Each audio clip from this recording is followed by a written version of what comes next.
पाकिस्तान तहरीक इंसाफ के बानी इमरान खान की अहलिया बुशरा बीबी ने 24 नवंबर के एहतजाज में शरीक न होने का ऐलान कर दिया। बुशरा बीबी की तर्जुमान मिशाल यूसुफजई का कहना, बुशरा बीबी खराब तबीयत के बायस एहतजाज में शिरकत नहीं कर सकेंगी।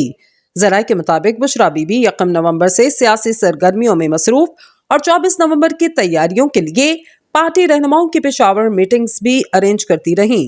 जराये का कहना कि बानी पीटीआई इमरान खान ने बुशरा बीबी को सियासी सरगर्मियों से दूर रहने का पैगाम भिजवाया था। ख्याल रहे पाकिस्तान तहरीक इंसाफ के बानी इमरान खान ने 24 नवंबर को एहतजाज की फाइनल कॉल दे रखी। इसके अलावा एहतजाज की तैयारियों के हवाले से इमरान खान की अहलिया बुशरा बीबी भी पेशावर में मुतहर्रिक रहीं। पाकिस्तान तहरीक इंसाफ के कल के एहतजाज के पेश नजर इस्लामाबाद के तमाम रास्ते बंद कर दिए गए और फैजाबाद और इस्लामाबाद एक्सप्रेस वे से महदूद तादाद में गाड़ियों को आने की इजाजत दी गई। दाखिली रास्तों पर कंटेनर्स और रकावटों के साथ पुलिस और पैरा मिलिट्री फोर्सेस की भारी नफरी तैनात कर दी गई और रास्तों की बंदिश से रावलपिंडी इस्लामाबाद के शहरियों को इस वक्त शदीद मुश्किलात का सामना करना पड़ रहा। पेशावर इस्लामाबाद और लाहौर इस्लामाबाद मोटरवे समेत 6 मोटरवेज भी बंद है और जिला जेहलम के अहम शाहराहों और पुलों पर रकावटें लगा दी गई।